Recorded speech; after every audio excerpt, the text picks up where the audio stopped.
Hey, goeienaand almal. Baie welkom hierso. Okay, welcome everybody. I'm glad to see that the call didn't keep you at home. We're very excited about tonight, and if I can just share a little something that I read when I was having Bible study this week that really struck me. I was reading through the Old Testament and just seeing how God led the Israelites out of Egypt and everything that transpired in the desert as he wanted to lead them straight into the promised land, but they constantly found something to complain about. But then God led them out with great signs and wonders. So God had no problem to show them who he is and how mighty he is. And even though they saw his wonders, they still complained. And then at some point, God invited them up onto the mountain to speak to them and to tell them about, his commandments and what they should do to have life. And as they were preparing or had to prepare to go and, to the mountain to let God speak to them, the elders went to Moses and said, they do not think that it's a good thing that all of them should go up on the mountain because to whom does God speak out of a fire and then still lives? So they were afraid that they might die if they go onto the mountain. Now, that's because they knew that they were not fully, following God's heart. They were busy with things they knew they should not be busy with, and if they get too close to God, then, his wrath will open on them. So then when Moses went to God, God already told him and said, listen, I know what they told you, and it's a good thing that they did, that they came and told you that they should not come onto the mountain. And that's not because God didn't want to meet them. That was because God knew that it's not good for you if you haven't really given your whole life to God and you want to get close to him. And then the verse that really struck me, it's in Deuteronomy chapter 5, verse 29. And as God said, it's good that they said that and that he's going to give the message to Moses. Then as if God was in this conversation with Moses, he just said, just naturally God said, oh, that they had such a heart in them that they would fear me and always keep all my commandments, that it might be well with them and with their children forever. I'm just going to read the Afrikaans as well. He said, while he was speaking to Moses, he said, ag, as hulle maar so 'n hart gehad het om my te vrees en al my gebooie altyd te onderhou, dat dit met hulle en hulle kinders vir ewig goed kan gaan. And I just saw something about God's heart, how he just sighed, and because he wants it to, he wants to bless his people and his children, and he wants it to, that it will go well with them. And he's just like, he just knows that we're always finding ways to get distracted and be disobedient, and it just hurts his heart. And he's like, it's not necessary that we always have to go through trials and tribulations because we do not focus on him. So that's also the heart of this meeting. This is a meeting where we want to come and meet God so that we can give our whole lives to him. And the Bible says if you give your whole life to him, and like Hebrews 11 verse 6 says, if you diligently seek the Lord, then he's a rewarder of those that seek him. And that's the part where he wants to give you life and give you life in more abundance. Hallelujah. So can we just give God a hand clap that he's got that heart? Amen. And on that point, I'm just going to ask Johan to come forward. So Johan is part of Divine Evangelism, the evangelism team that goes and have outreaches where they preach the gospel. And they've been they just came back from Rundu in Namibia. So I just asked Johan to come and testify how God still today is doing mighty signs and wonders to show people that he is real and he's the only real God. Thanks, Johan. Good evening, everyone. So, I just want to come and share out of excitement. I don't know what the reason is why you're sitting here tonight. Maybe you're coming here and you maybe tried to test something out tonight. Maybe you're coming here as an on-fire believer and you just want to come and be stirred. So I want to come and stir you tonight. And if you're here and you just came to just come and experience something, I want to share testimony that what happened in Burgers, or no, it was in the Wetstorp.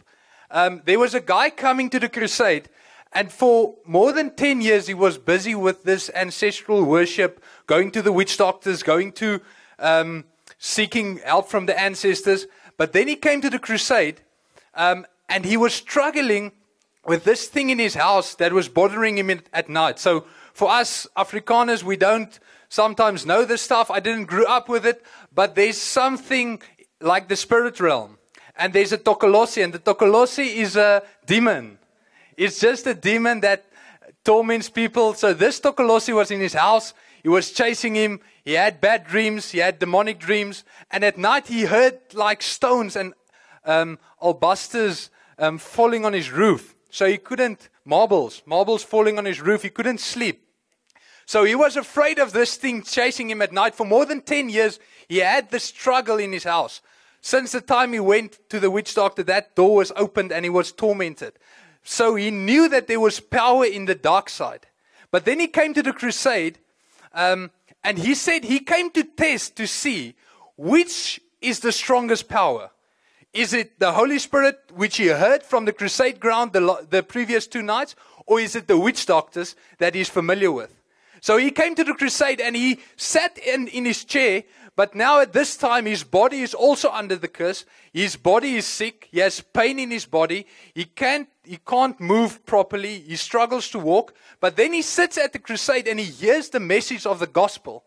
And this is the God that we are serving, the God that you just heard Boke testifying about, the God whose heart is for his people to come to turn to him. So it doesn't matter why you are here tonight. I want to tell you, you're at the right place. Jesus is going to meet you tonight. So he's going there to the crusade to go and test and see which power is the strongest, the witch doctors or the Holy Spirit. That is his honest opinion. So you can come with honesty to God. You can just say, God, I'm here to meet you. So he came with that attitude, sitting in the crowd, and then he gave his heart after the message. He went to the front and he gave his heart over to Jesus. The moment that happened, he said, all of a sudden, it felt like something like lightning struck him. All the pain went out of his body. He said, in that moment, the pain went out. He got delivered. The demons left. When he got home, he said, it's the first time he entered his house when there was peace. He said it was the first time that night he slept right through. He didn't have any demonic dreams. That marbles that was and the stones that was falling on the roof at night is gone. And he said, truly, truly, he has seen the power of God in action. And he is just so grateful that God, a guy that just came to test which is the strongest power, that God had an appointment with him. So that's the one testimony that I want to share with you tonight. So prepare your heart. Doesn't matter. Don't try to hide anything in your heart. Just come with honesty. Just come with honesty to God and just say, Lord, whatever you want to do, I want to come and see. Is this what we are speaking about? What these guys are testifying about? Please come and confirm it in my heart. Please come and stir the fire in my heart, and I promise you, He will come. The Holy Spirit is here. He will set you on fire. And then the other one is, maybe you're here going astray and maybe walking in darkness.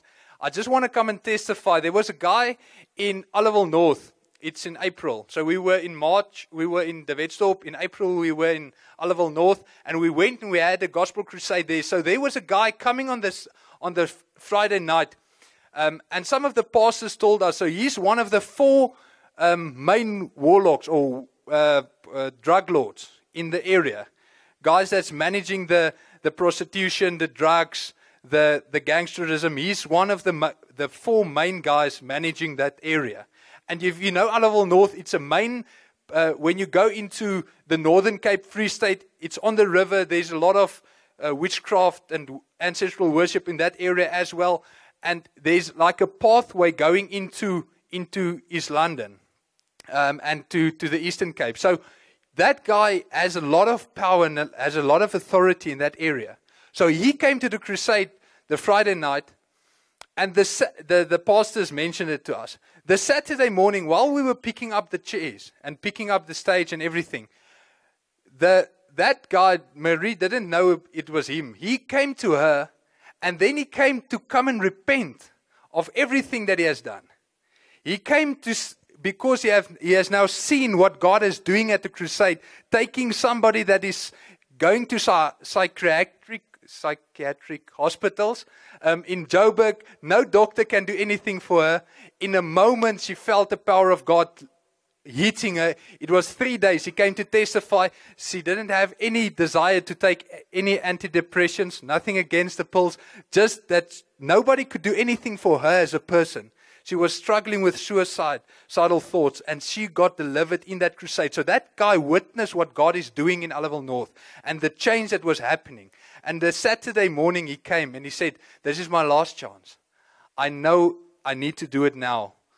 And then he came and surrendered his life to Jesus.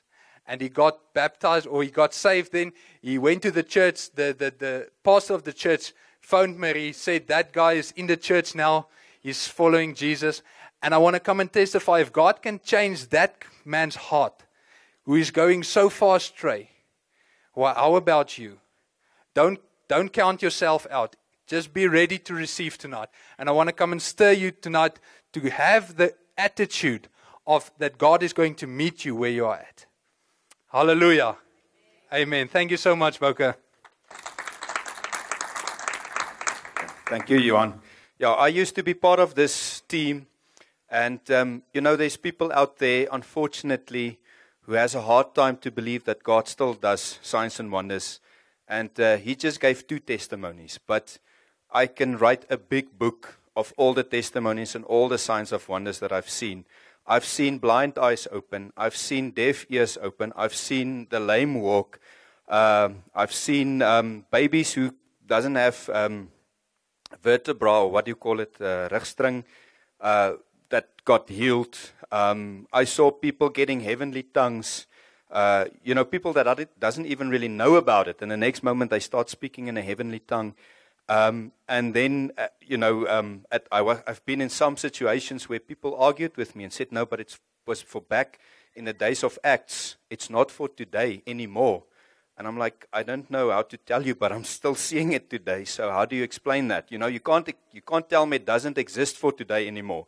So when the Bible, the full gospel, is that the Holy Spirit, God gave us His Holy Spirit to be with us until Jesus comes back. And like Israel always say, how arrogant are we to think that we can preach this gospel? If the apostles needed the power of the Holy Spirit, who do we think that we are to do it without Him? So the Holy Spirit just loves confirming the gospel, that all you need is Jesus, and Jesus is the way and the life. All right, amen. So, I'm just going to pray, and after that, we're just going to open with a praise song. So let's just pray. Father, we thank you that we can be here together tonight and that we can have an expectant heart to meet you, because we know it's your heart that you want to meet us.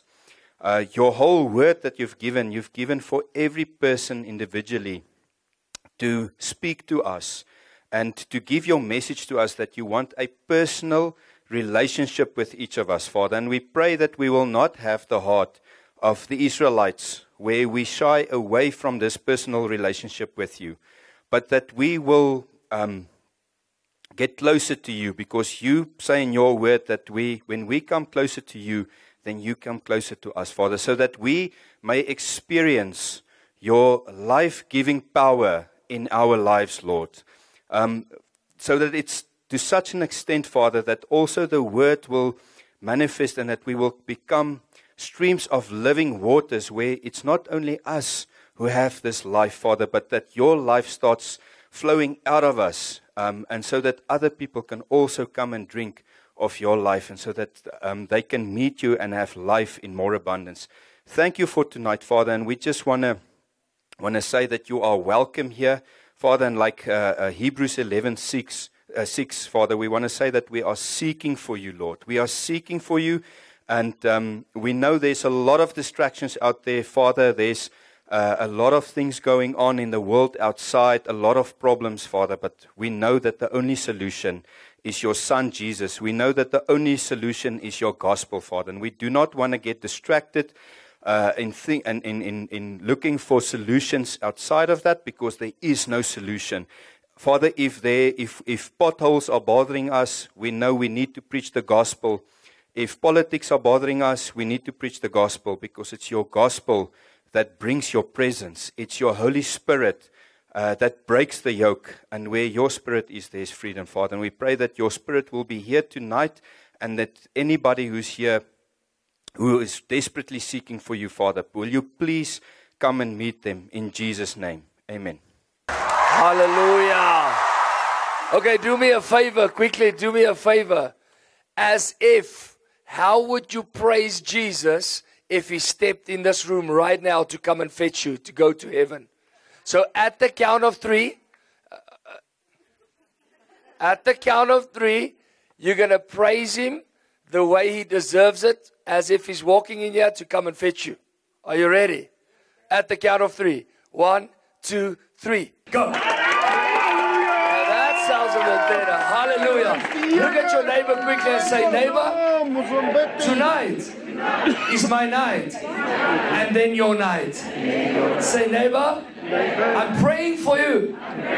No disturbance. I pray your understanding will be open by the Holy Spirit. And neighbor, whatever you need for tonight, I pray you receive it in Jesus' name. And then just give the person next to you a high five in Jesus' name. Yeah, it's just a way of getting that unforgiveness out of the heart. You may be seated. Thank you in Jesus' name. Hallelujah. Are you guys excited about Jesus? Are you happy? Because, I mean, Satan, the only thing he can do is kill you. And then that's the only thing he can do. 3 things. He can steal, he can kill, and he can destroy.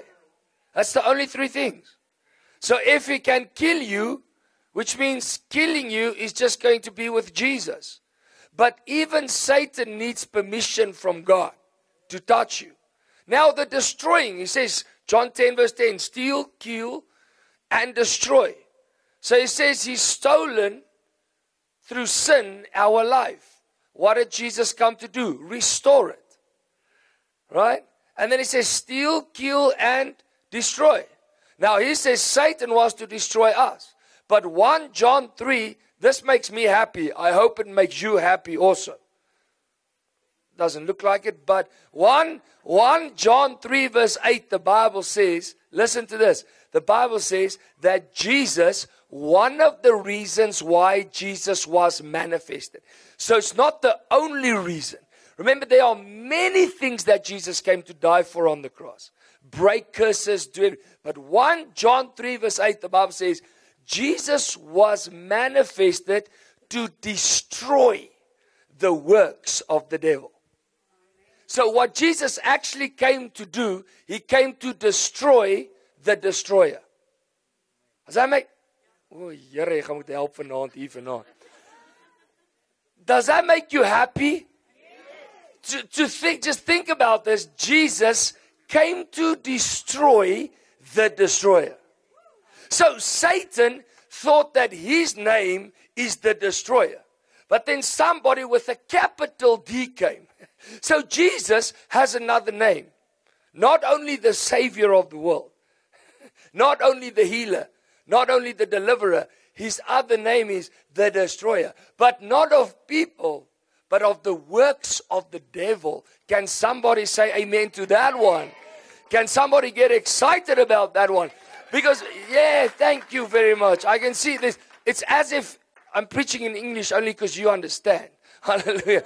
It's like people are, you like give people good news these days. They're like, I don't know. But let's trust God. Because that is good news. That everything the devil puts on you to plan to steal, kill, and destroy from you, Jesus came to destroy that. Sure, think about that one. That something gives me goosebumps. Hallelujah. So, Boke, thank you for the privilege to be here tonight. And miracles happen. Did you hear him speak in English tonight? That's wonderful. And Johan, I mean, come on. Listen, tonight, quickly, it's lekker hearing these boere speaking in English.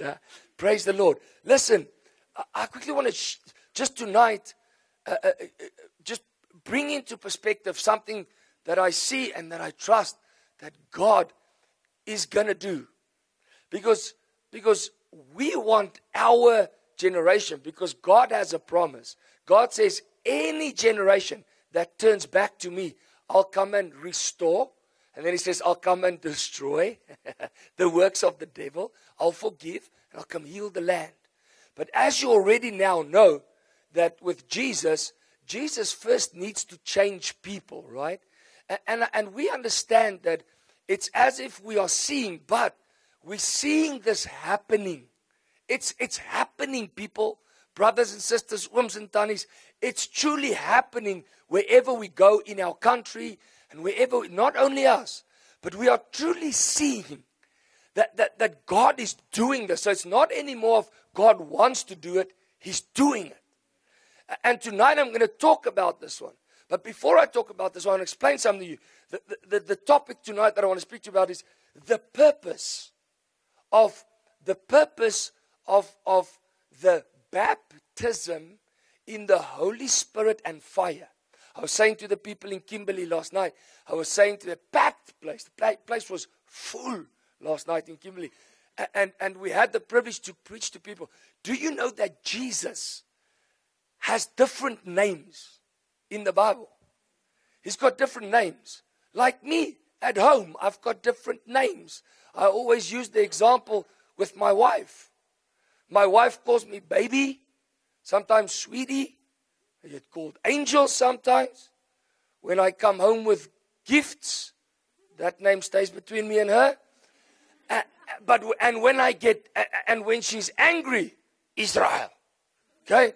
So she has different names for me, right? So also the Bible shows us that people have nicknames, right? My son now these days don't just call me Pa, he calls me Paps, Papsi. Today, one of them called me Koning, Priester, Prophet. You get called names, right? And here's Jesus' cousin in the flesh, John the Baptist. He comes in John verse 29 and he gives a nickname, or he gives a name to Jesus. He says, there is the Lamb of God, who takes away. So John didn't just, don't look at me like that, just look a little bit more excited, please. Just like someone say, oh, that's not, yes, or something. But he comes and he says, John says, the one who takes away the sin of the world. Whoa. When you read that scripture and you stop there, listen to what he's actually trying to say. He's not only saying that God imputed, is that an English word? God imputed our sins upon him. So it's not just that God took the world's sin and put it upon Jesus. But the Bible says he's got the power to take it away. Now, hang on there, somebody now. I understand that this gospel might not be preached in our country, what you're hearing today, but it's biblical. So he not only became our sin, but he took it away. Which means when Jesus has the power to take away the power of sin in somebody's life. So he gives you the power to live a sinless life. This one, we don't hear very much.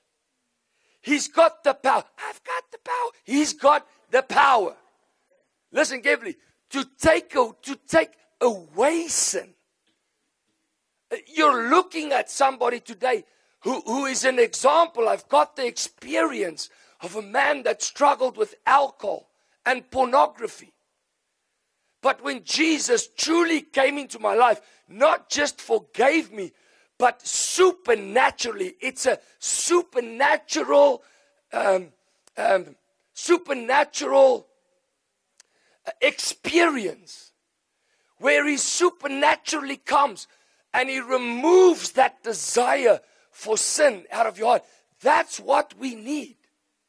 Because we have many people running around, and that's not their fault. It's because the full gospel is not preached. Or it is preached, I hope. But I'm trusting God that He will allow us to give us the power and the ability to bring it to our world. Because He's got the power, the Bible says, He's got the power to remove that supernaturally. Where you don't want to watch pornography anymore. Where you don't want to follow Johnny Walker anymore. For those who don't know, I think it's a whiskey, alcohol. But you want to follow God. And then, so John says, he introduces Him and he says, behold the Lamb of God. Isn't that wonderful? Doesn't that make you excited to think like, hey, Jesus not only can forgive my sins, and then He says, you got to stop sinning. Because remember now, Jesus says it's not how you start, it's how you finish. And you need power to finish the race. Can somebody say amen to that one? So now you need that, hallelujah. And what makes me excited is that Jesus can take away this old life. Because He says in 2 Corinthians 5 verse 17, He offers, He says, if you're really in me, He says, you're a new creation. He says the old is past. It doesn't mean that the old man doesn't want to jump up sometimes. Because you'll watch YouTube and then this clip pops up while you're watching a preaching. Some of you men had that. But then you have the power to push the little cross on the top. And you're not like, I just want 1 minute. Watch. No. You're like, yes, man. And you close it. Why? Because Jesus supernaturally, that's what people need to understand is, that Jesus said in Zechariah 4, He says, it's not by our might, it's not by our power, but by the Spirit of God. He needs to do it. Are you with me today? But now, the thing that I want to talk about tonight, what is the purpose of the baptism? Because now John the Baptist came and he gave Jesus another name. Because in John 1 he says, behold the Lamb of God who takes away the sin of the world. Now remember tonight, hear this out. You can't receive this experience and this gift that I'm going to talk about tonight. You can't experience it without the blood of Jesus that has washed you clean.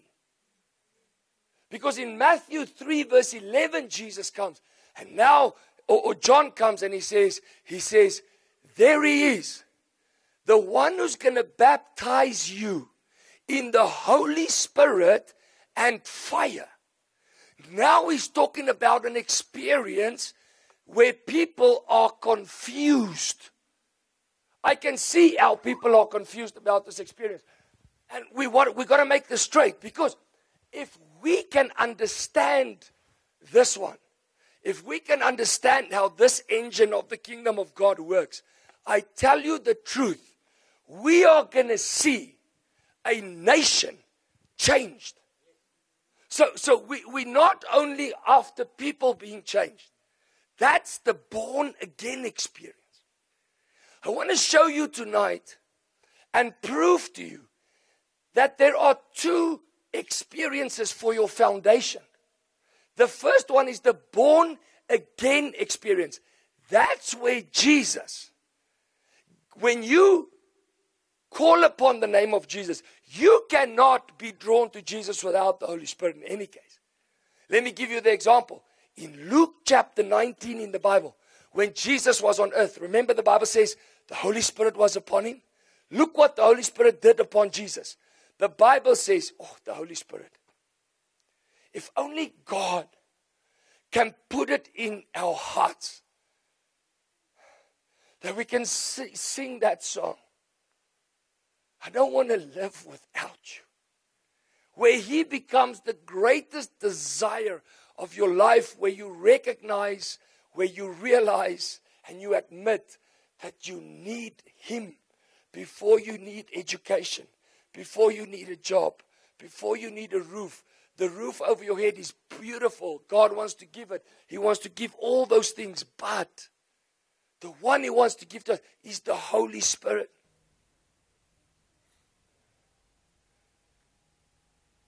Where you say, Holy Spirit, I want to know you. Because watch, Jesus had this relationship with the Holy Spirit on earth.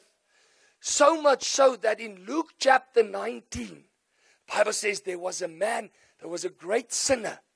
Now he was working for the SARS of Israel, the nation. He was a tax collector. Oh, and if some of you hear tax collector, we get like a thump. It's like, and they steal or whatever. They do corruption. But this guy, his name was Zacchaeus. Zacchaeus was also a tax collector. And he was stealing from the people. And Jesus doesn't run up to him. So he gets up a tree to see where Jesus is. Jesus doesn't run to him and say to him, Zacchaeus, you sinner, you stealer, you thief. No. Jesus passes him and he says, Zacchaeus, come down from the tree. I want to come to your house tonight. So look what happened. Now this is a tax collector. He's not a pastor. He's not a preacher. Jesus gets into his house. Watch what happens. He jumps up. Zacchaeus jumps up while Jesus is in the house. And he says, Jesus, I am a sinner. I've stolen from people. And he says, I want to pay back. So he's in repentance, the Bible calls it. The word repentance. How does he get repentance? So then Jesus jumps up and he says, whoa, now the kingdom of God has come to this house. And he says, Zacchaeus, you're forgiven.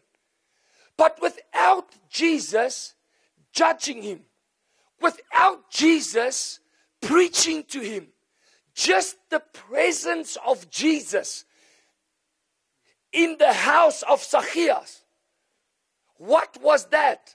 The Bible says how Jesus was anointed with the Holy Spirit and with power. And he went around doing good, healing all those who were oppressed by the devil. God was with him. So you know what happened, because the Bible says in John 16 verse 8, Jesus talks about the Holy Spirit. And he says one thing that the Holy Spirit does. Are you still with me? One thing that the Holy Spirit still does is he says he convicts of sin. He doesn't condemn. He convicts of sin. So it's the Holy, when you're in the presence of the Holy Spirit, and the Holy Spirit is serious about you and you about him, one of his manifestations, you see, DKNY perfume, I can tell the ladies, they have different fragrances. One manufacturer, DKNY, but they have different smells. I think the one is apple, because I have to buy that one. What is your name? The rosemary or whatever. You have different. So what happens is one manufacturer, but it brings out different fragrances. Now look what the Holy Spirit does in Zacchaeus. The Bible says the Holy Spirit, John 16 verse 8, convicts of sin. I don't know if you're catching this. So one of the fragrances that came out of the Holy Spirit that was upon Jesus was conviction of sin to a thief. So it was the fragrance, the anointing of the Holy Spirit that brought a man like Zacchaeus into repentance and got him saved and changed. Because you never hear after that Zacchaeus stole again.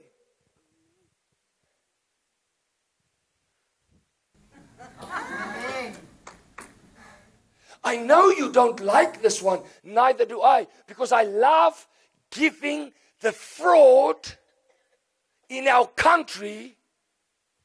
I love to lift off voor om dit die skuld te gee. Die sondaar. Meanwhile, God says, I need to anoint you, baptize you with the Holy Spirit, so that when you go into SARS, Say, for instance, and I'm not saying everybody's wrong in SARS. Hear my heart. But if you walk into SARS, apparently, that same Holy Spirit that was upon Jesus is supposedly to be upon us. Which the same Holy Spirit, same yesterday, today, and forever, He doesn't change. He is the same attributes. So meaning that if people are supposed to be in our atmosphere, the problem is not the thief. The problem should be the Christian that is just happy with being forgiven, but doesn't know that there was supposed to be an experience with God where He empowers you and anoints you with the Holy Spirit, because He needs you. Because I don't go to SARS, I'm hiding from them. You got to go to SARS, and as you go into SARS, and if there's thieves, I'm using them as an example. I hope I'm not going to get locked up for false witnessing. But when you step in, apparently the presence of the Holy Spirit can start convicting.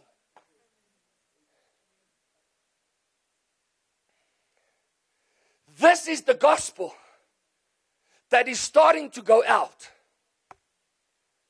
Because now what happens is, the Bible says, Jesus said, when the Holy Spirit comes within a person, now there is where we make the mistake. And if we can catch this, I tell you the truth, things can turn around. Because God has the power to turn things around. God has the power to take from darkness to light. God has the power to take somebody that is enslaved with Satan and release him and make him a child of God. Are you with me? Now watch what happens when somebody that is anointed with the Holy Spirit enters into a place. Now, that anointing has the power to get somebody born again. Like Jesus said in John 3. He said, ye must be born again. What is the fruit of being born again? To test yourself, whether you truly, because if you have to die tonight, like in Luke chapter 23, somebody that died next to Jesus on the cross, he didn't need the born again experience. He just needed conviction that he's a sinner and he needs a savior. Remember the guy next to Jesus on the cross said, Jesus, we're busy dying. So will you please remember me when you enter into your kingdom? Jesus said to him, today you'll be with me in paradise. That's salvation. That's when he saves you of your sin. Believing in Jesus, he cried out to Jesus. Romans 10 verse 29. That says, if you believe in your heart, you confess with your mouth that Jesus is Lord, you shall be saved. So you're going to heaven. That one you need if you're going to die tonight. But if God decides for you to still stay here on earth, you not only need the saving power, not only need salvation, you need the Holy Spirit that brings the next encounter. What is that encounter? The born again experience. What's the first thing that happens if you're not going to die tonight and Jesus knows he's not coming back? So now you've got salvation, I'm going to heaven. Great. But that one cannot keep you finishing the race. Salvation makes you starting the race. But if there is a race that I must run, there are victories to be won. How does that song go? Give me what? Give me what? Does he say give me salvation? No, you've already got it. What is he saying? Give me every to be. You can see some of those who've been on a crusade with us. So listen to what's happening here. Is I'm finding out that many people say, okay, I've got salvation. I called upon the name of Jesus. I believed in my heart. My sins are forgiven. Tomorrow, you're still got depression. You've still got the latches of Satan upon you. You've still got the desire to sin. You're still stuck with the addiction. And unfortunately, I'm not going to be that one anymore that's going to come to somebody, because people come to me and hear my heart when I say this. I say this out of desperation, not out of arrogance. People come to me and say, oh, my depression. It's not your depression. It's Satan's depression that he put upon you. So what happens if the Holy Spirit, now, when I say this, I'm not saying if you're struggling with depression, you don't believe in Jesus. What I'm saying is, there is a promise of an encounter, of a born-again experience, which comes through the Holy Spirit, where he can do what? Take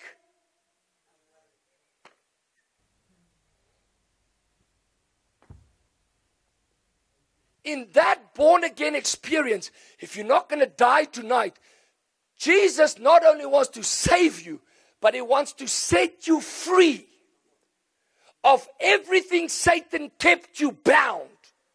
How does he do that? Jesus, he came to forgive. The Holy Spirit came to empower. Oh, yes. I'm enjoying this. This is making sense to me. So I see the kingdom of God on earth has steps. And why many people are still staying at the floor, because the Spirit is saying to John in Revelation, come up higher. And everybody's staying at the floor. Why? Because they think that Christians should go through depression. They think that, I believe in Jesus and I have addiction. It can happen. It's because you've received the salvation message of Jesus, but not yet pressed in for the born-again experience.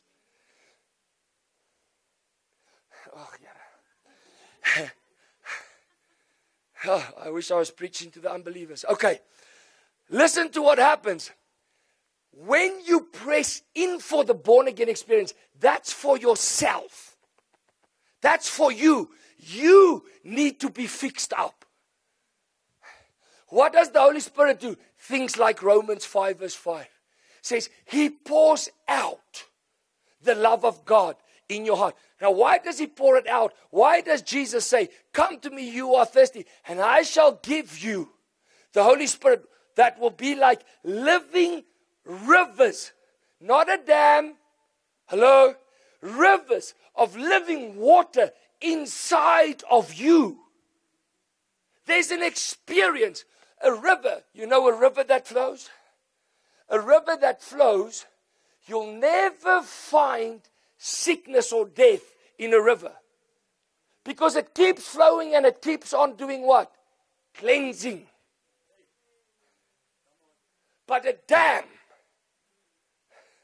you find death, you find swamp, but a river is there. They'll tell you, these water systems that they have, RO3, ROs, it's a system where the water keeps running, circulates to clean the water. So what happens is when the Holy Spirit watches inside of you, this is the one the Holy Spirit has for you. When he comes, the born again experience, and he says he pours it out inside of you. Pouring means he wants to flood out everything that is not of God inside of you. Whether it is an addiction of drugs, whether it is an addiction of alcohol, whether it is depression, whether it is anxiety, when the Holy Spirit, that's why Jesus said, I got to pour him out on you. That's when, whether it is a rejection, that's a good one. Rejection. Oh, I'm rejected. I see people, honestly, I'm just going to be straightforward, and I say this in love. I see people, I can see it in their eyes. They come and stand there because all three friends brought her in front. Pray for her. Why should I pray for you? Because I struggle with my rejection. So they come forward and they're getting their attention.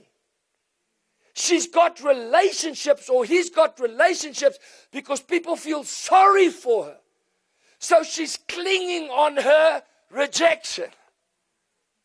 But somebody that truly doesn't want the rejection anymore, because my father rejected me. Now God the Father wants to pour out his love in their heart so that rejection can go, and that the Holy Spirit can show them that, hey, you're rejected by your earthly father, but your heavenly Father still loves you.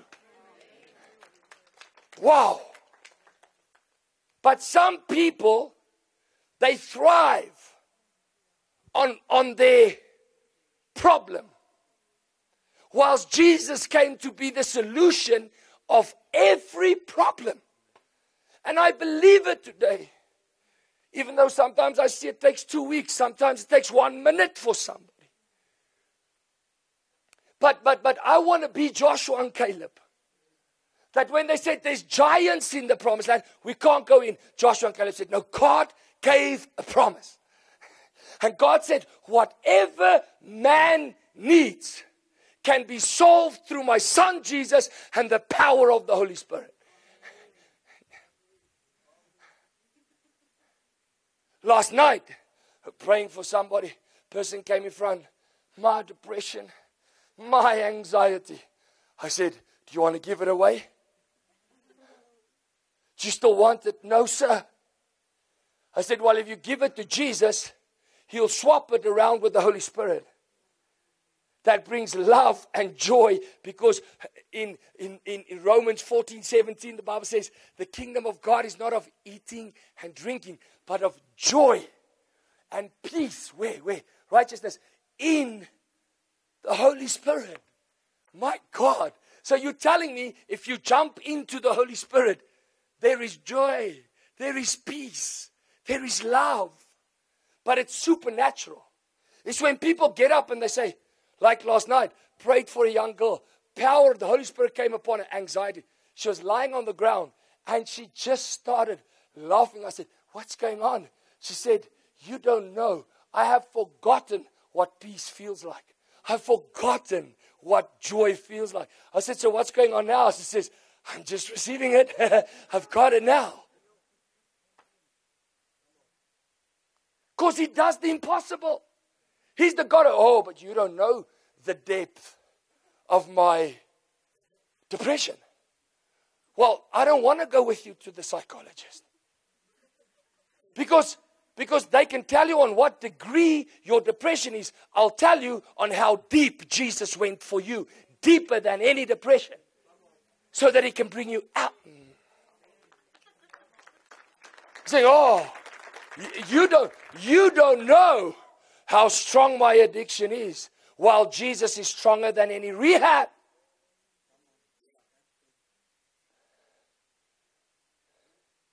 They kicked me out of a rehab.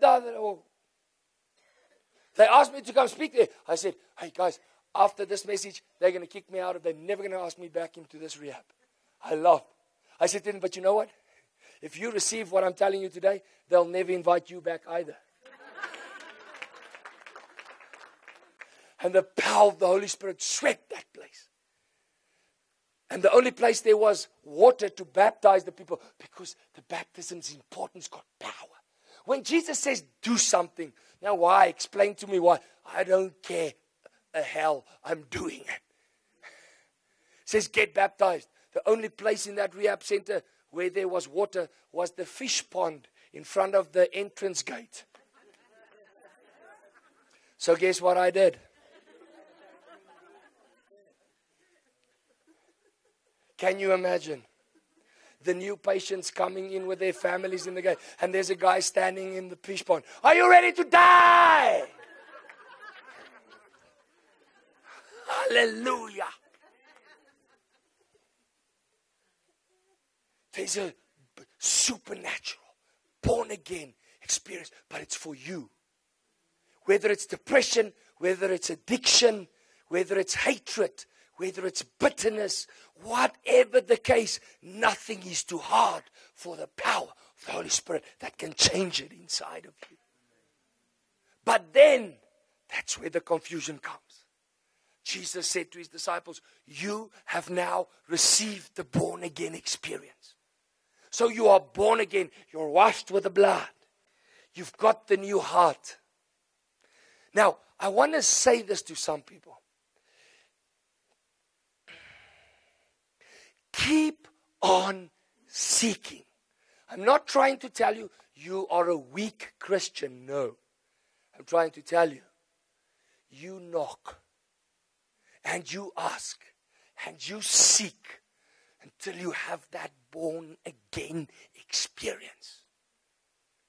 Where sin is under your feet because Christ is in you. Where you are convicted. Hey, I got to get married. Hey, I can't live in sexual sin anymore. Hey, I can't drink like this anymore. With the Holy Spirit. And when you admit that, that's when the power of the Holy Spirit comes in and says, hey, you can't change it. You need power. Have you seen the older elderly people? Remember the cars we used to drive with those big steering wheels? The woman had muscles like this in those days. Not because of Virgin Active. Now it's Virgin Active. But those days, it was because Mama had to drive the Volkswagen Kombi. And it had no what? Power steering. But then something came in. It's called power steering. And now the mamas can do one finger. Say, draai daai hele kombis. With one finger. Why? Because there's power steering. Now Jesus says repent. What does repentance mean? Turn. And then God says, you can't turn. It's too hard for you. But I'll give you what? When the Holy Spirit comes upon you, the turning is easy. Yeah. I've got my mind made up. And I won't turn back. Because I want to see my Jesus. I'm not turning back. Because the turning was so easy. From Johnny Walker to Jesus. Why was it so easy? I had power. Steering. Because the Holy Spirit gave me power. Ach nee man, don't look at me like that. Is this like the first time you're hearing this message? Okay, let me carry on. Now watch this. There is a purpose. I'm not talking tonight about your salvation. I'm not talking tonight about the born again experience. How do you know that you have the born again experience? Sin has no power over you anymore. And if you're struggling with it, I'm encouraging you. Either come for prayer tonight, and I hope God's going to use my hands as gloves. If you're struggling with depression, anxiety, God, it's not from God. It's the devil. And what did Jesus come to do? Destroy the works of the and give you the Holy Spirit. But now, after the born again experience, now, Jesus says to his disciples, now, the born again experience, the Holy Spirit that gives it, that's for you. Now he says, there's an experience that you need for service. Because while you're on earth, you're now born again. Happy clappy. Dance on the kerk. Whatever. And you're like, look at the sinners out there. Look at the sinners out there. And Jesus is like, hey, that was you 2 years ago. And I want to do the same to them. And then he says, now I'm going to give you power for service. Now listen carefully. Not power for ministry. Because many people, they think the baptism of the Holy Spirit and fire is not necessary for you because I'm a businessman. I'm a hairdresser. What do I need power for? Or you think I'm a student. But that's where we get it wrong. Because the baptism of the Holy Spirit is not there for the fivefold, just for the fivefold ministry, for me to preach the gospel. I also need it. But the baptism of the Holy Spirit, after you've been born again, listen to what Reinhard Bonnke says. He says, it is to give Christians supernatural power. Watch this. Supernatural power to get us going. and to keep us running until Jesus comes. I believe there's an encounter that Jesus gives you that will give you supernatural power to keep you running until Jesus comes. Not until 2030, 2031, until Jesus comes to fetch you.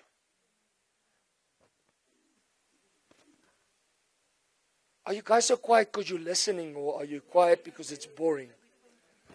Great. Because that's good. I need to ask it. Otherwise, I'm coming for you. Because do you see, ladies and gentlemen, do you see what is the problem in South Africa? People give their life to Jesus. In 2 weeks, they fall again. Why? Because they preach Jesus the Savior, but they not preach Jesus the baptizer with the Holy Spirit and fire.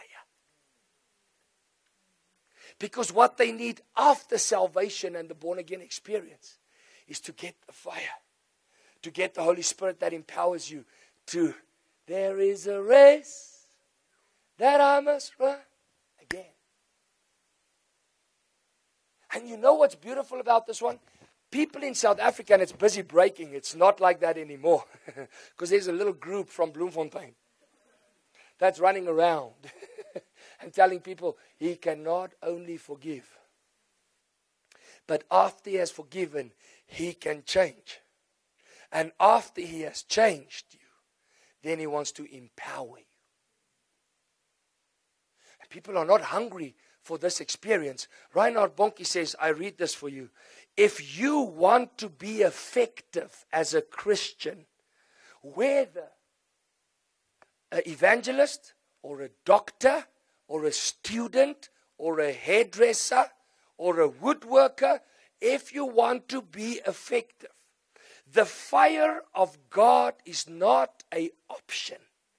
It's a necessity. When people start realizing that the Acts chapter number 2 experience is a necessity for me, not for you to go preach the gospel, but for you to be effective in your community. Let me give you one. Are you still with me? Then we pray. I was in a town the other day where we preached 5 years ago.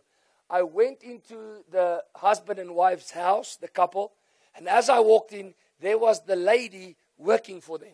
When she saw me, she freezed. And she looked at me like this.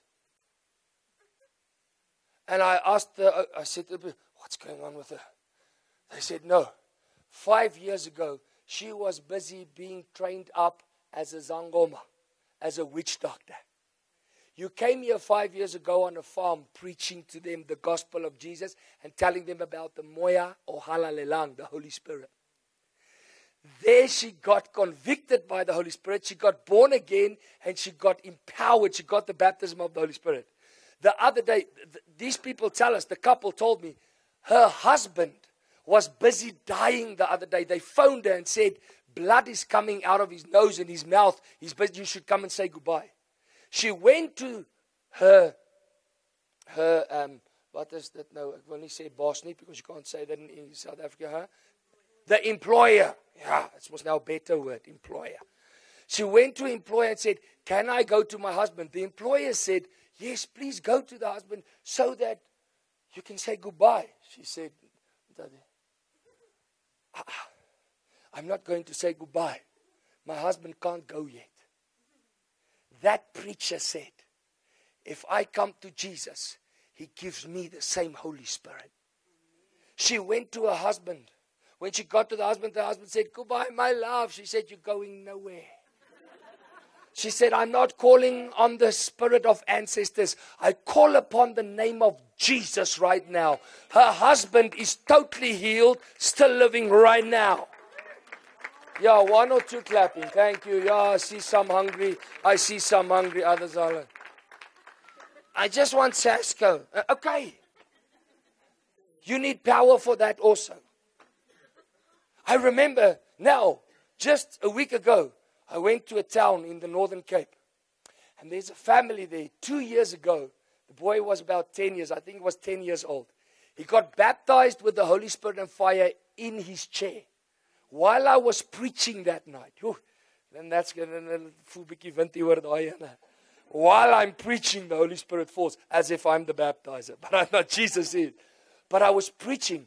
And this young guy, 10 years old, was sitting in his chair.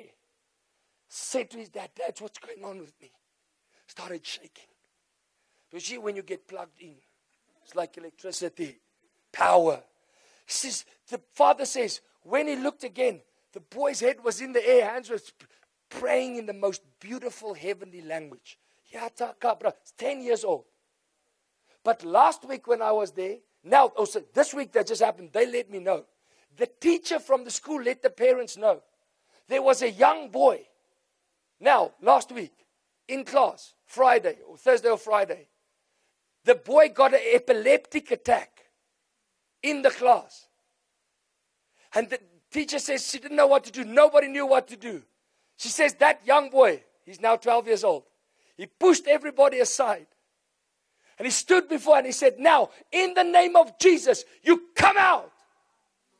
12 years old. The teacher says, within seconds, something left that boy in the class. And the boy got up and said, I'm free, I'm free, I'm free. 12 years old. The father called the son after and said, Juffrou het gebel. Ek hoor jy jag duiwels uit. What happened? He laughed. Because I always say another demon has fallen. He looked at his father, smiled at him and said, Daddy, another demon has fallen. Walked away.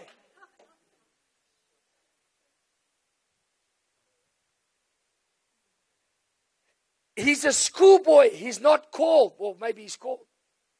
It's a lady working in somebody's house as a cleaner. That's what needs to happen. That's why we are in the season where we are in, where we're not seeing change, because the believers are sitting and they're saying, I'm born again, but they don't know that there's another experience after that. After the born again experience, you've got to be baptized with the Holy Spirit and fire. It's a necessity if you want your community to change. So let me show you what God's plan is. Let me read. Can I read two more quotes? Is that okay? Is it okay? Watch what the Bible says. You guys are quiet. I hope it is. Catherine Kuhlman said, if you truly receive the experience of the baptism in the Holy Spirit and fire, if you truly experience it, she says, no force in hell will stop the Holy Spirit in your life. She says to her, it's actually impossible that the devil can touch you after that.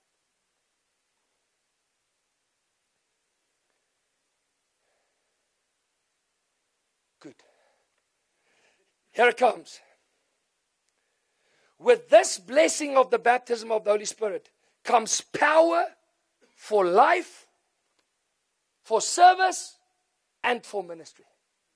So with the baptism of the Holy Spirit comes power for your life, not only for the pastor, prophet, for you, a normal person going to university, going to school, going to your job, being a husband, being this. He says, that gives you power for what? For life here on earth until you go back to Jesus. For service.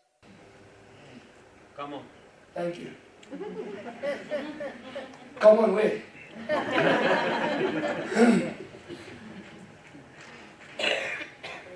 There's a lady the other day at a crusade. She came up, I said to the people, because when we go to our open airs, I find a lot of our people, and that's why we see the root. What is the problem? People want blessings, but they don't want the blesser. When we open up for prayer, people come. I want heal my body. They come. I want a job. I want education. Which is fine. But it shows you Satan has blinded our people if they think that's the ultimate. If only they can have a job. If only they can have education. You have the matrics. When we start having our open airs on the third term, in the town we go. You have these matrics with their matric jackets. They're coming. I know. Just want you to pray for me for wisdom, please. I just want my matric certificate. So the one night, I was tired. And I said to the people, what is your matric certificate without the born-again experience? What good is it you gain the whole world but you lose your soul? I said, because I know, I've seen doctors that are rich, but they still lie. I see attorneys. I see bookkeepers that have education and the certificate, but they still steal. It's because they don't have the born-again experience. So that night I said to a lady, I said to the people, the crowd, I said, tonight, the first thing I'm going to pray for is for the born-again experience. This lady came to testify, and then we're going to pray after this. This lady came to testify the night after. She says, Maruti said, he's not praying for healing. And I have not had a job for years. Remember? I have not had a job for years because of my back injury. She's right. She was unemployed because she couldn't work because of her back injury. She said, so she came for her healing of her back. Then Maruti said, praying for the Holy Spirit tonight. First receive the Holy Spirit. She says she stepped forward and she said, okay, Jesus, if that is what you want to give me before my healing, before a job. Her voice, she says, something fell on me. She says, it was the greatest experience that is above a job, above a healing. She said she went home with eternal life inside of her. But listen, the next morning she woke up with this joy and this peace and this born again experience. She says now, she gets up, she says, hey, where's the pain? She's like, it's gone. In that moment, while she's testing her back, she gets 2 phone calls from 2 people asking her wants to know, can she start with her job this morning? Doesn't that freak you out? That scripture or that testimony makes this one real to me where the Bible says, seek the kingdom of God first. My God, we're praying to God, Here, laat ek net meer karre verkoop. Lord, Lord, just give me a job and I'll serve you. Lord, this, Lord, this. We don't ask for the born again experience. And then God comes and he says, hey, what I actually want to give you is the Holy Spirit, the born again experience. I want to give you the Holy Spirit and the rest will follow. This is what happened with us. That's what she said, right? Am I right or am I wrong? That's what she said. She got the Holy Spirit the next morning. The pain was gone. And she got 2 phone calls. She could choose which job does she want.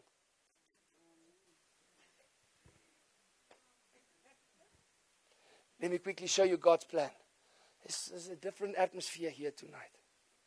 Sometimes, I hope that this is the atmosphere of God.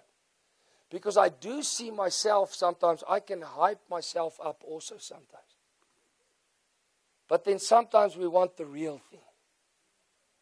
You can hype yourself up and you can look like a Christian from the outside.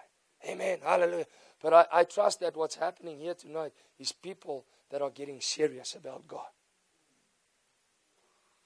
Because let me show you what God's plan is after the day of Pentecost. You guys know the baptism of the Holy Spirit. You know what it looks like in Acts chapter 2. The Bible says on the day of Pentecost, when it had fully come, the Bible says they were all in a room. What doing what? Praying. Praying for what? For a new car. New cars are good. They help. Ask me. They ask for a house. They ask for a wife. Oh, some people in the upper room. I'm not saying, don't follow my eyes. They were praying for the Holy Spirit. And the Bible says suddenly he came in like a mighty sound of a mighty rushing wind. And the Bible says he sat on each one, as flames of fire on their head, there's the baptism of fire.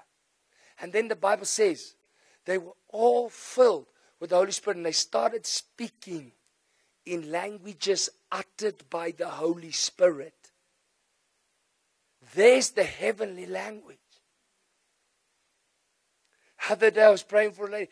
For years she's been seeking it.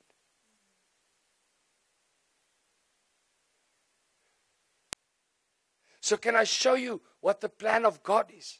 Are you okay with that? Then we pray. Yes, I hope you guys are going to receive this tonight. You're not sleeping, right? You'll sleep out me. You are ready. If it hasn't happened to you, I pray that tonight it's going to happen. If it has happened to you, I hope tonight you'll understand what it is for. It's not just for you to shakatala basete, but it is for you for service. That you can have supernatural wisdom.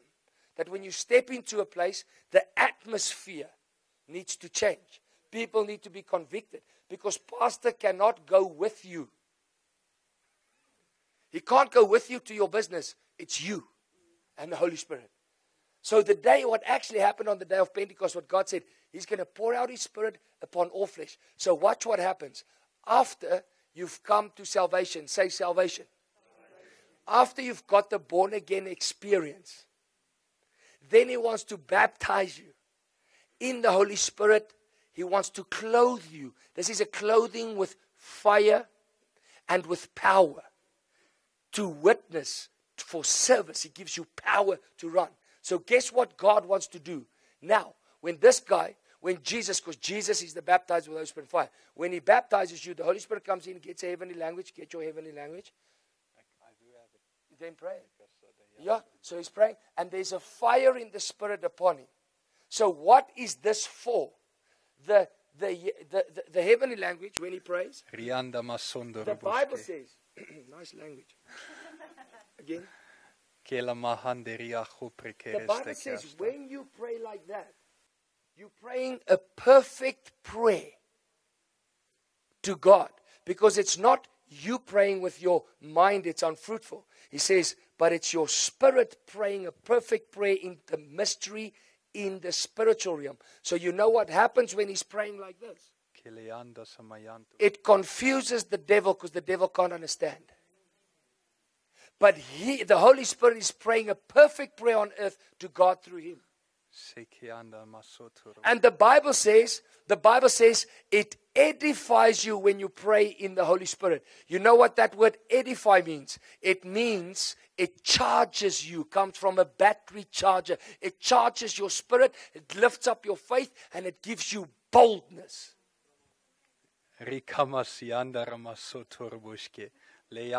Then the fire.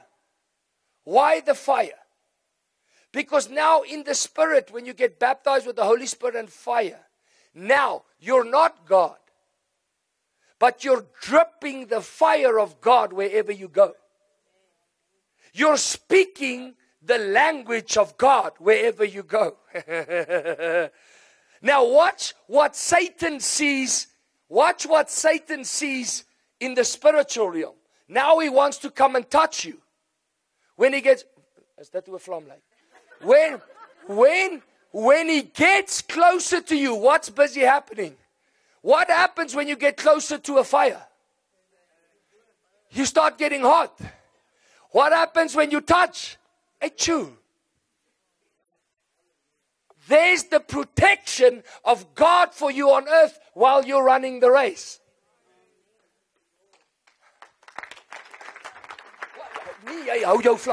Watch this.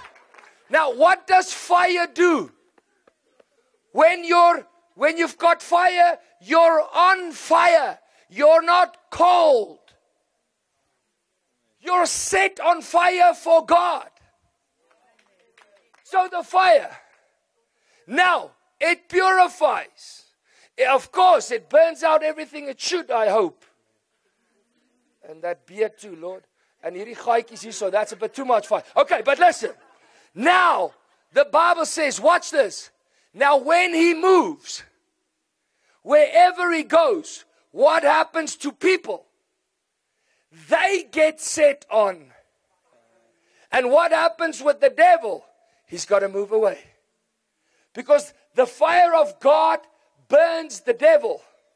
But the fire of God burns out what is of the devil in people and fires them up for God.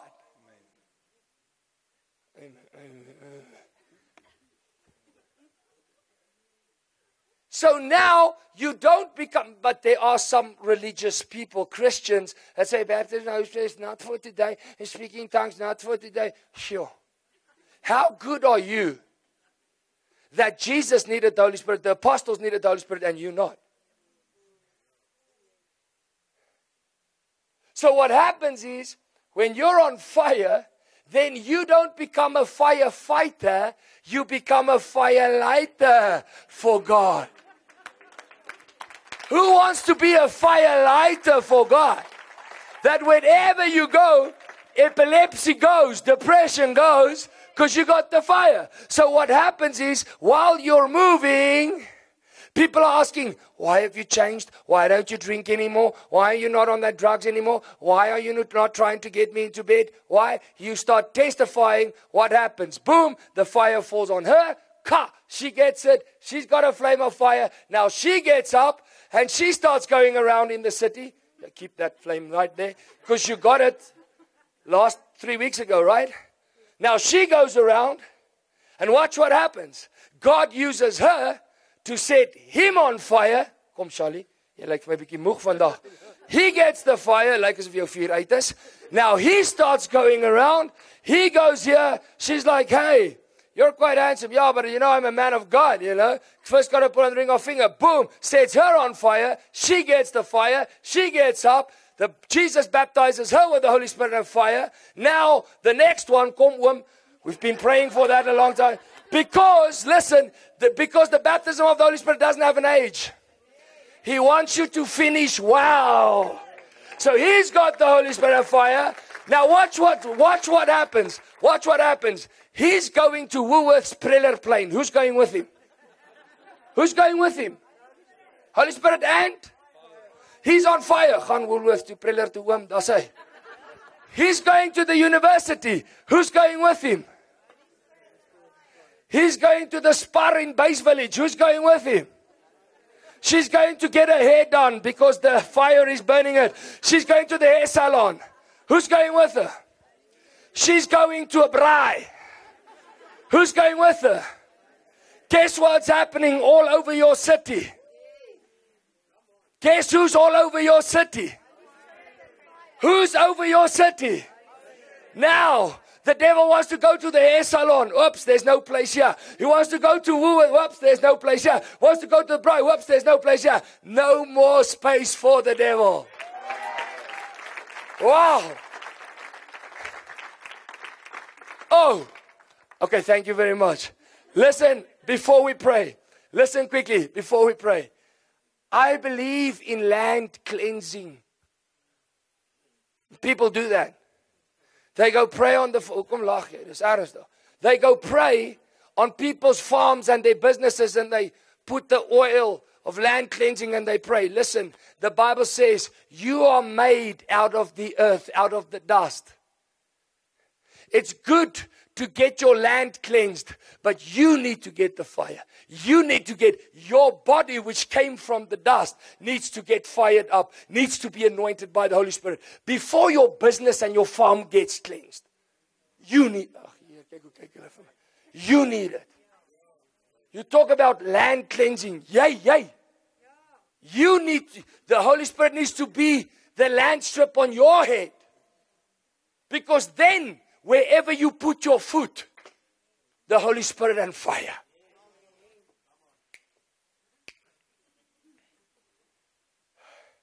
How's that one?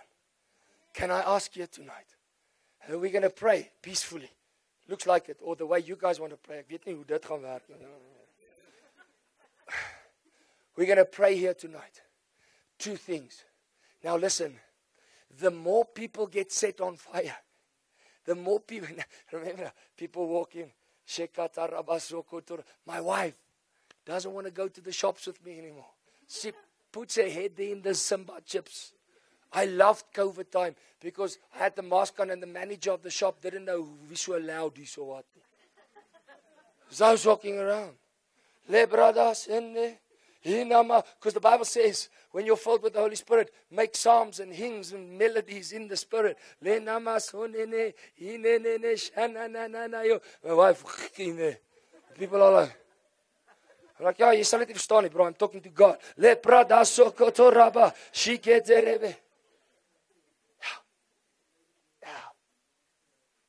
you get to the counter and you see the people are oppressed. Sitting there hitting the till. They don't even look at you because there's racist issues. So then I think, okay, well, God loved me first, so I can love first. Tumela! She's like, Tumela, okay. So great. Blessed. Why are you so blessed? Because I'm blessed by the one that created you and me and sent his only son for you and me. He created us all with one blood. And he saved me and he empowered me. Yes. By the time I walk out, everybody's like, oh yeah, lela. They must hear them speak. Yes, this one speaking Sotho. Marut, I say, yes, Fapan, man. Kalibetso ya Jesu, man. Moya halalela. The Holy Spirit. Yo. Then you must see they turn. Because we love first. Because Jesus loved us first. And that's how the things get broken in our country. If you're here tonight,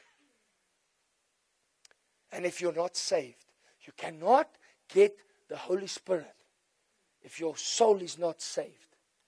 The Holy Spirit, now listen, the baptism of the Holy Spirit is an empowerment. It's not salvation. Believing in Jesus may get you saved, but the power of the Holy Spirit gives you the power to run for Jesus here on earth for service. If you're here tonight, you either want to be saved of your sins because Jesus is coming back and he needs to cleanse you of your sins because of his blood. He can wash you clean. But if you've passed that one and you haven't got the born again experience, where he sanctifies you, where he gives you that new heart, where he takes out the desire for sin.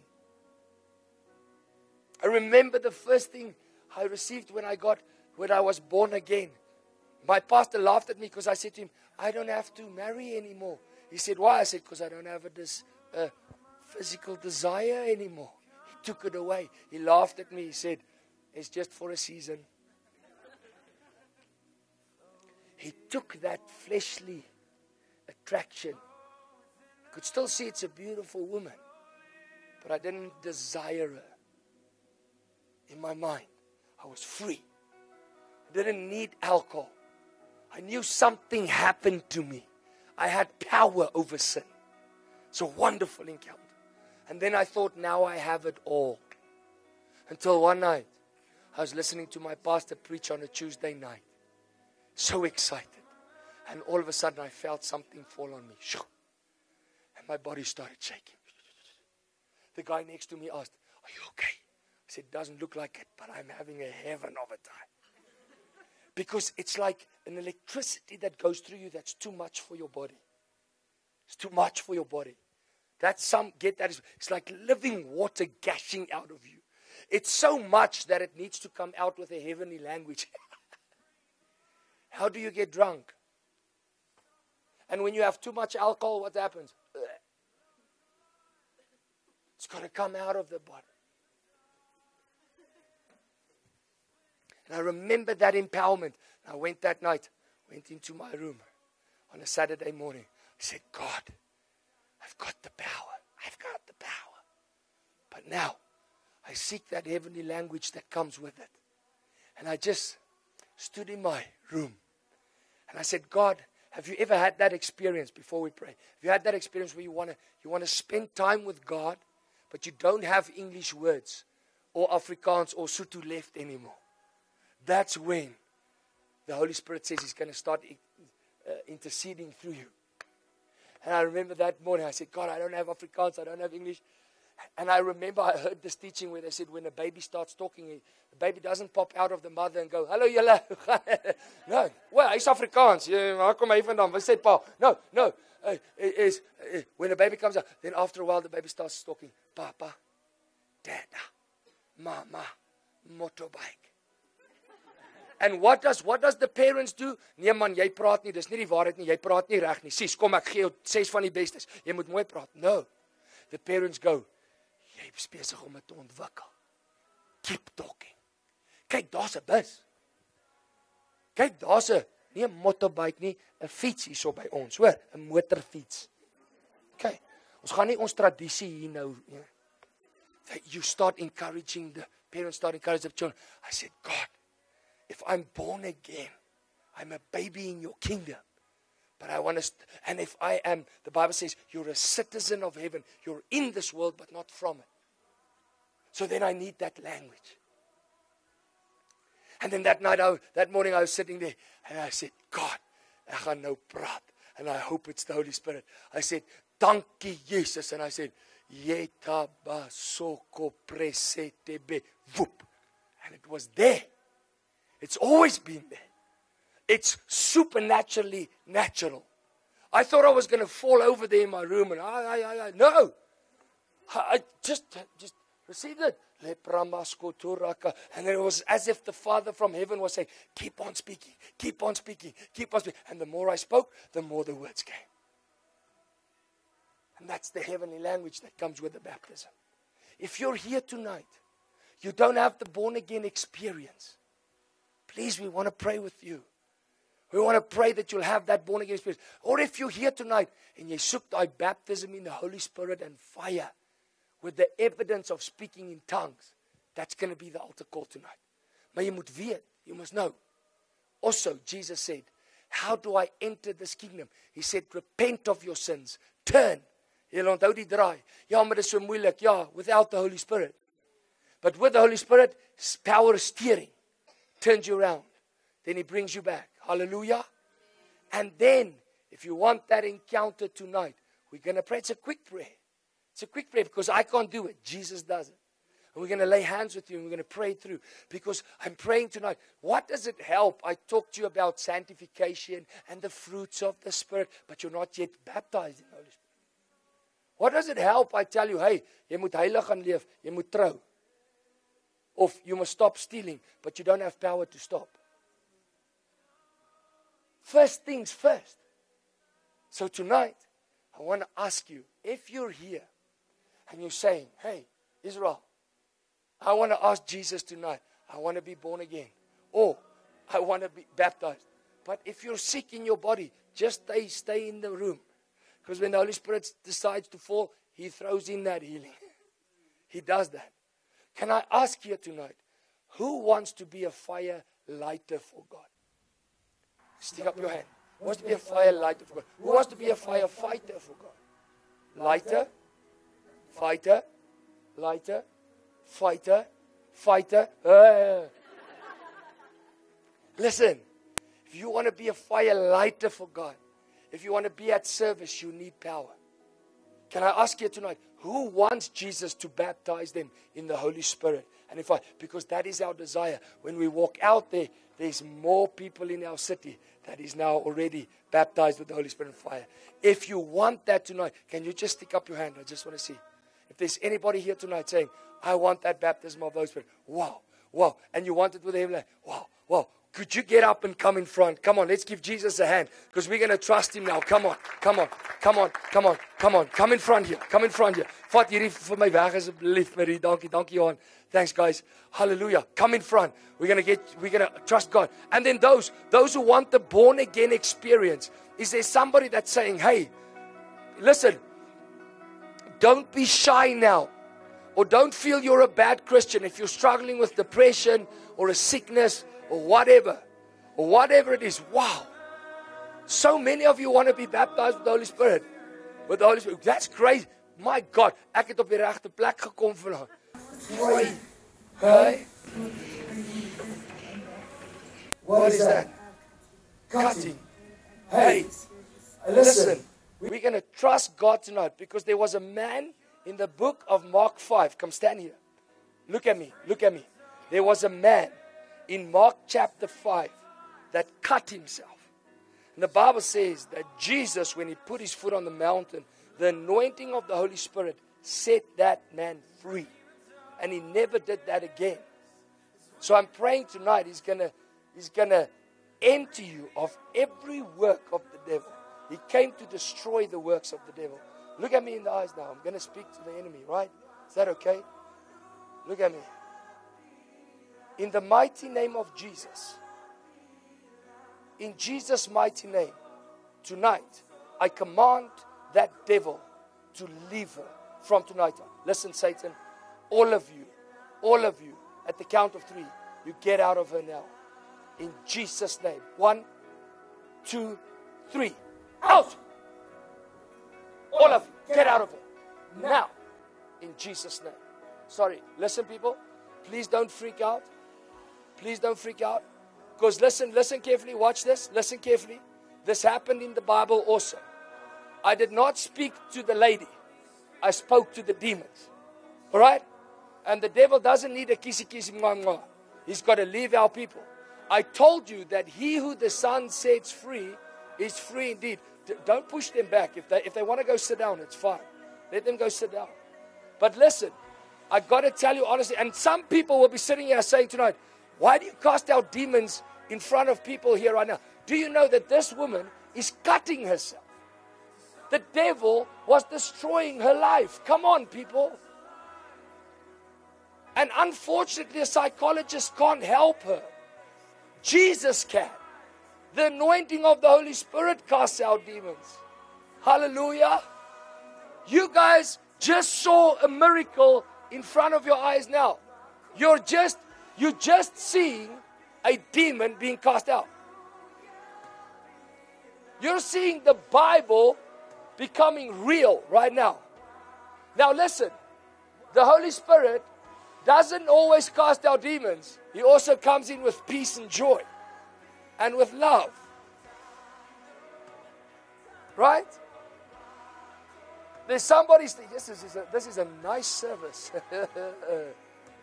God is here. God is here. God is here. There's someone in the row here. Before you get the baptism of the Holy Spirit, you standing here and you said, I've never felt him come inside of me. I'm looking for that experience. I want to meet him physically. Well, there we go. Hello. Welcome. Welcome back.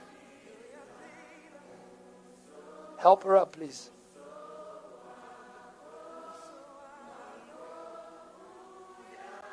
Sorry? That was great. That was great. How are you feeling right now? I feel high. Yeah. See? Come on, can we give a hand to Jesus? Yeah, have a seat right over there. I'm not done. Look at that. Look at that. The Bible says, for those of you did you guys, listen people, don't play with Satan. We cast him out. That's the power. That's the power. And now listen, I'll tell you what. God, Can I just give an amen and hallelujah? yes, you may.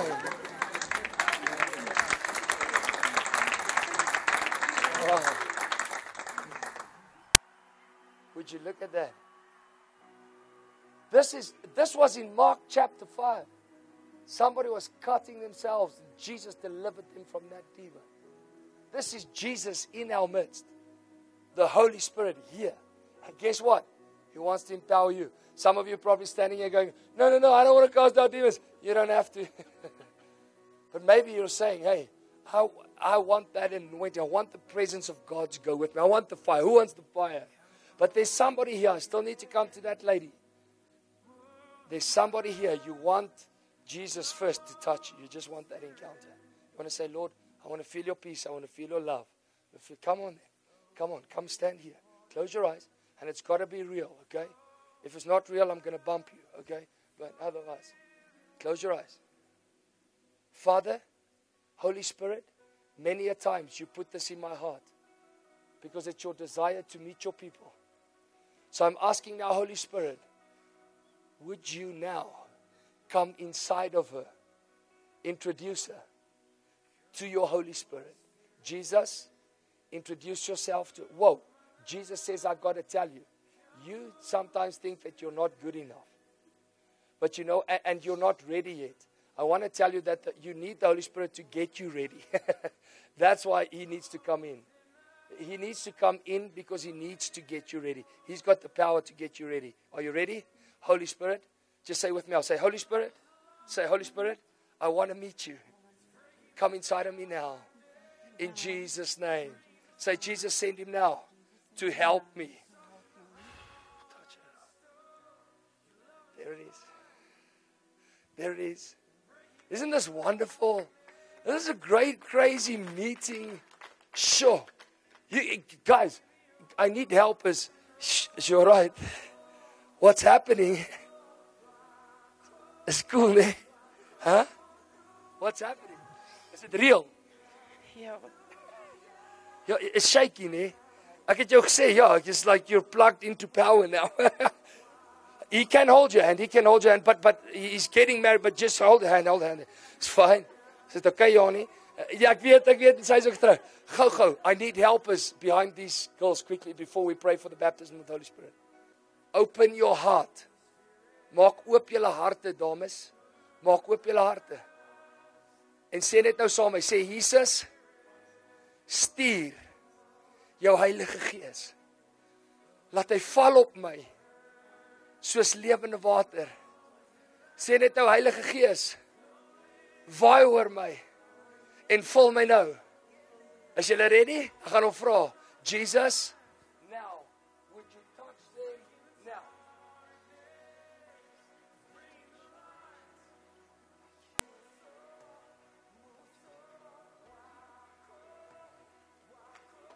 Kom so. Wat is dit? Is weird, hè? Sit jou aan. Maak jou hart helemaal oop. Maak jou hart helemaal oop. Touch you now, Jesus. Thank you, Jesus. Dis cool, hè? It's weird. Nee. Onthou die eerste keer toe jy dronk was, dit was weird. Eerste keer, ja, exactly. Onthou die eerste keer toe iets altyd nie gebeur het, dis abnormaal, maar dan raak dit normaal.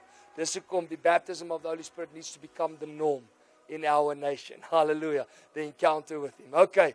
Maak jy jou oë, ek gaan jou wys. Hierdie het niks met my uit te waai nie. Niks met my uit te waai nie. Marie, sit jou hand saggies op haar voorkop. Want Marie is ook gesalf met die Heilige Gees en vuur. En bid jy nou, sê Jesus, Heilige Gees, kom raak my aan en vul my nou. Okay, Marie, dit val. En laat sy dit ontvang in Jesus naam. Thank you, Jesus. Make it real, Lord. Tonight. In Jesus' name. Dankie, Here. Alright. Wie soek daai vlam op hulle kop? Hey. Weet jy wat moet vanaand gebeur? Jy moes net vanaand gesien het, God se reël. Nee.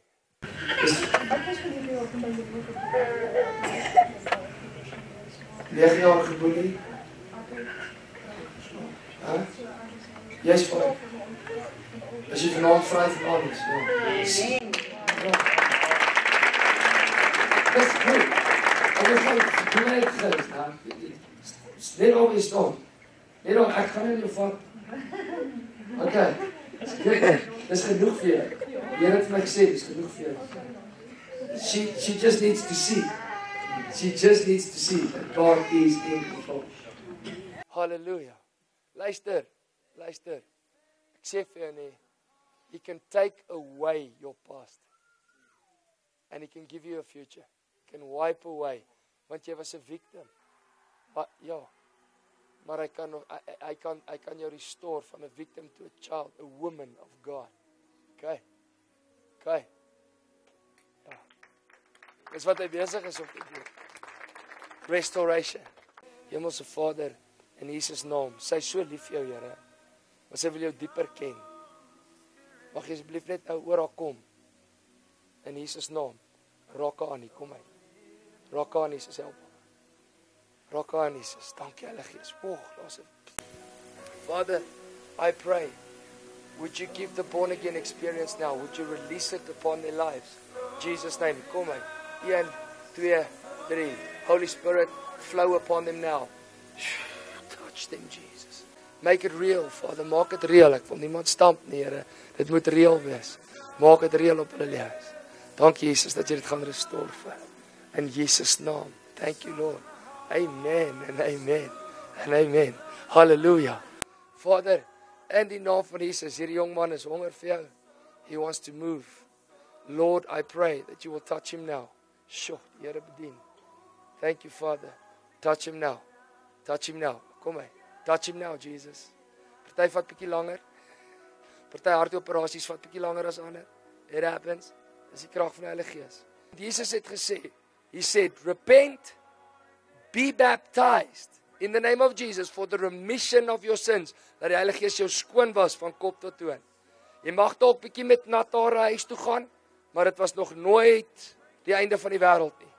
Doen dit vanaand. Want die Bybel sê as jy gedoop word, gaan jy dood van jou ou lewe en jy staan op in 'n nuwe lewe. Dus jy maak die ou lewe dood en jy staan op in 'n nuwe lewe. Doen dit vanaand. Wie is al hier gewaterdoop hierso? Who's baptized here with water here? Can you guys testify that there's power in the water baptism? Is julle spyt julle dit gedoen? As julle nou vanaand was, jy was nog nie gedoop en jy het die geleentheid gehad, sou jy dit gedoen het? Would you have done it? Praise the Lord. Are you ready? Hoe voel jy, my maat? So right, hoe was dit? Excuse? Dink jy gaan nou kan opstaan? Okay. Baie van my pelle het dit al gesê. Welcome to the party. Okay, kom, getuig gou. Wat het met jou die laaste keer hier gebeur met die baptism of the Holy Spirit? Kom. Ja, kom, ja. Tell them. What happened to you? How long were you waiting for the heavenly language in the baptism of the Holy Spirit? 8 maande. 8 months. She was trusting God the last time we came here, right? To sit jy daar in die stoel. She was sitting in the chair. What happened? Toe begin ek in my hemelse taal te bid. Ek het net gesit en dit het net uitgevloei. Ek het nie beheer daaroor gehad nie. Dit Just came here last time. So she set on fire for God. Hallelujah. You want to be set on fire for God? You want to be baptized with the Holy Spirit and fire? So kan jy hulle enige raad gee oor hoe en wat om hulle te encourage? Wel, jy moet nooit ophou bid en ophou glo en vertrou nie. Gaan voluit daarvoor, wees on fire for Jesus en as jy sal jy dit kry. Gaan net daarvoor. You see, you become a preacher. O nee. You see that? En hoe was jou lewe voordat jy gebaptiseerd was met die Holy Spirit en Jesus ontmoet? Baie anders as nou. Ek was depressief geweest, ek het asma gehad, ek het gerook. Depression, asthma, smoking with asthma. En toe ek die 1 Oktober verlede jaar my hart vir Jesus gee en die Heilige Gees ontvang, ja, toe bel ek my sielkundige gesê, ek sal haar nou nie weer sien nie, want ek Hey, nothing wrong with psychologists. Nee, okay, ja, en toe? Ja, nee, so en toe het ek vir haar gesê, ek sal haar nie meer sien nie, en van daar af het ek net aan mekaar gegroei, en ek het getuig, en ek het niks meer van daai goed nie depressie nie, ek gebruik nie meer asmapompie nie. Jy gebruik nie meer 'n asmapomp? Nee. Beloof. Ek beloof. Voor een Vader. Voor een Vader. Listen, you hear that testimony? Wanted. You see, she got saved, born again, and then she got the baptism of the Holy Spirit and fire. And listen to her preaching now and witnessing. Isn't that wonderful? You guys want that? Okay, sê vir hulle sterkte. Baie sterk dit. Hallelujah. Right, so this is so lekker atmosfeer hier so. All right, close your eyes. Kyk gou, this is how we pray for it. Can I explain to you how we do it? Okay?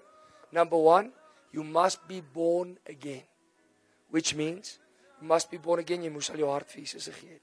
If you've done that, praise God.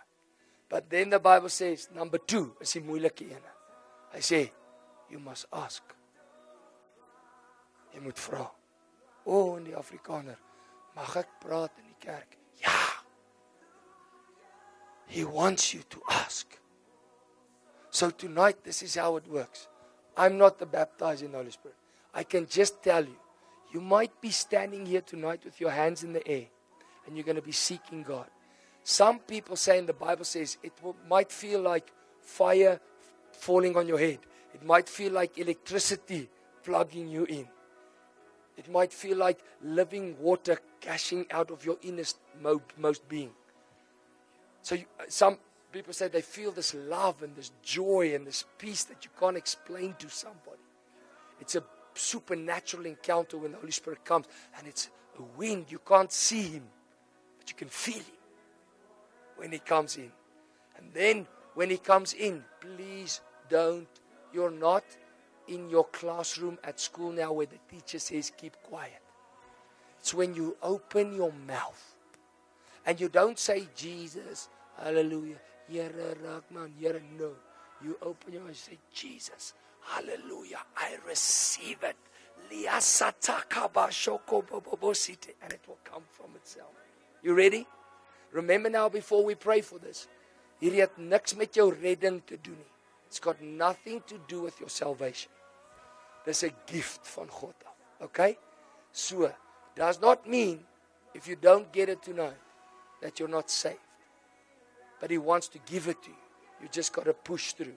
But I believe He's going to give it to you tonight. Right. So this is how you do it. You're going to close your eyes. You're going to open your hands. You're going to forget about your Mikey next to you now. You don't hold hands with your Mikey now. Because your Mikey cannot give you the Holy Spirit. That's when you lift up your hands like a baby to Jesus and say, pick me up. And you keep your hands up there. You focus on Jesus. And we're going to pray to get there. It's moving already. It goes already. I'll say Trini. There it is. There is the baptism. It's happening there already. So you keep your hands up there. I remember her father in Pietersburg. He was standing like that met sy boerebroekie en sy skoene. And then all of a sudden he started getting hot. And the fire of God fell on him and he started speaking in a heavenly language. So now you that are standing here, you're going to ask Jesus. And you just keep on talking to Him. Say, give me the Holy Spirit. Please give me the Holy Spirit. Look at that.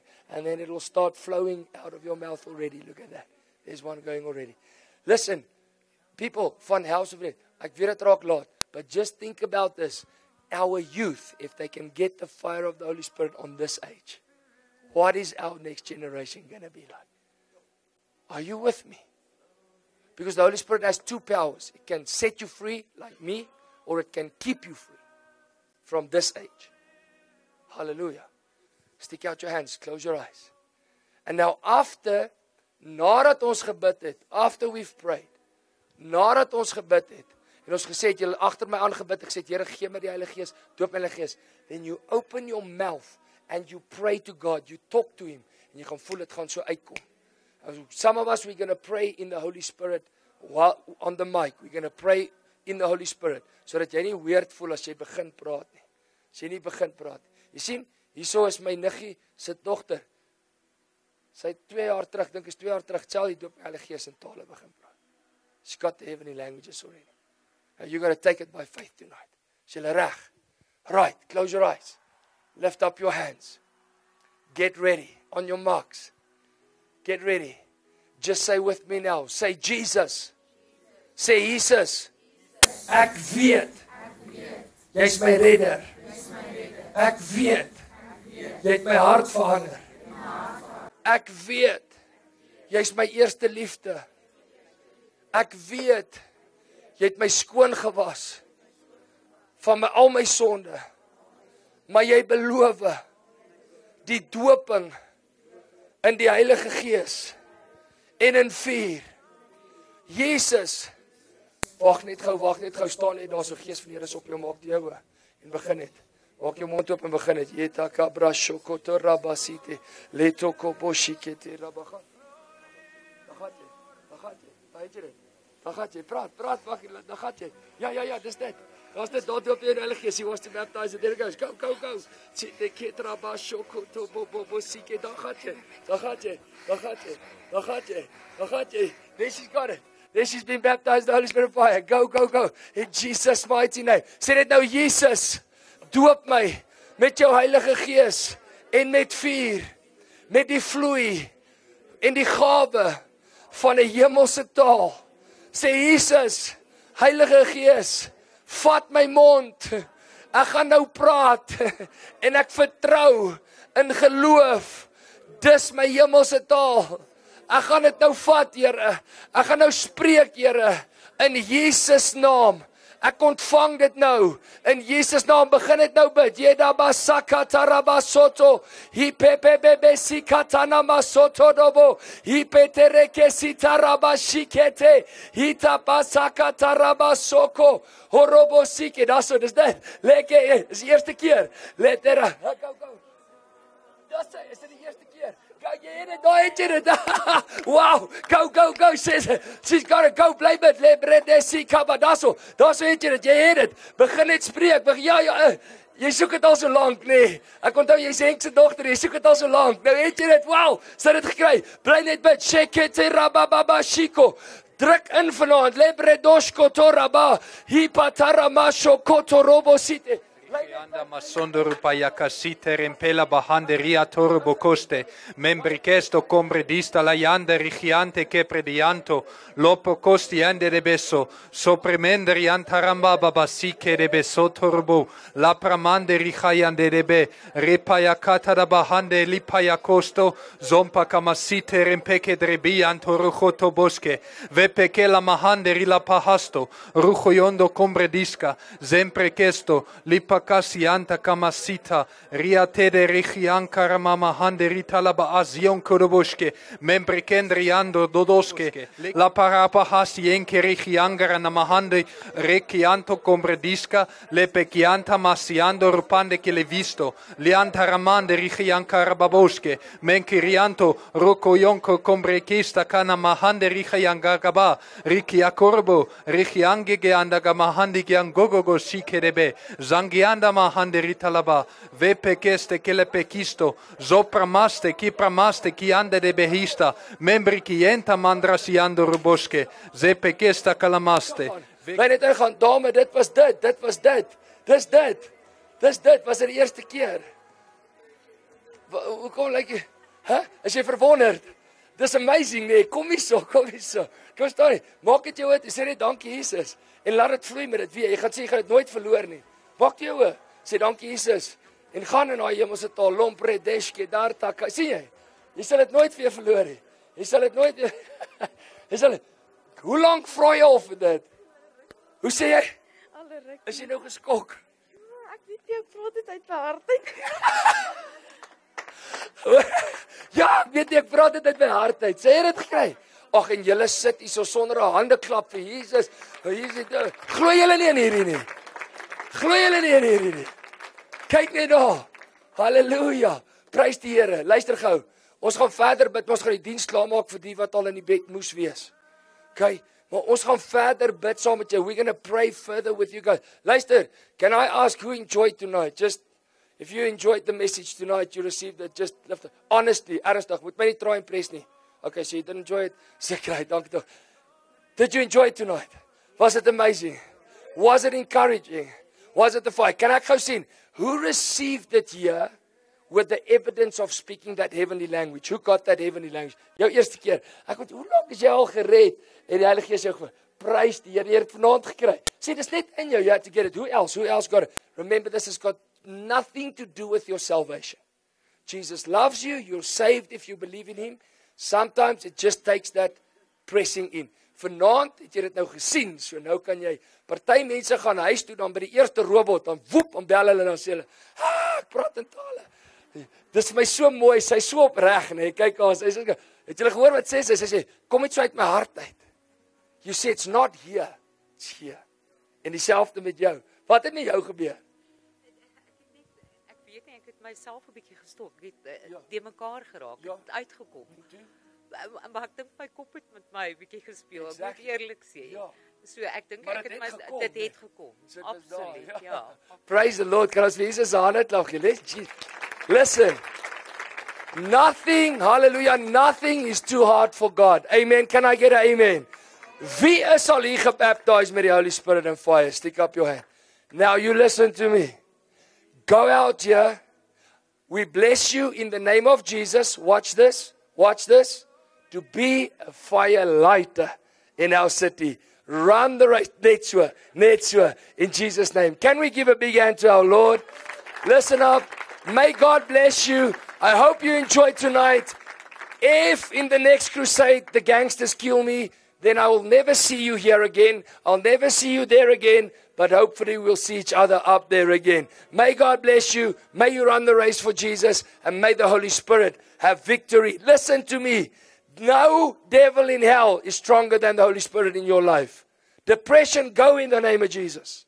Addictions, go in the name of Jesus. That old life, go in the name of Jesus. Hallelujah. May you walk out here changed again. And hopefully we'll see. En groet my in die mall as julle my sien, hoor. Sê net eers ek's nie van die Volksblad af nie. Then I'll greet you back. Hallelujah. May God bless you. See you guys around again. Amen. Boke, Jonah, baptism, salvation.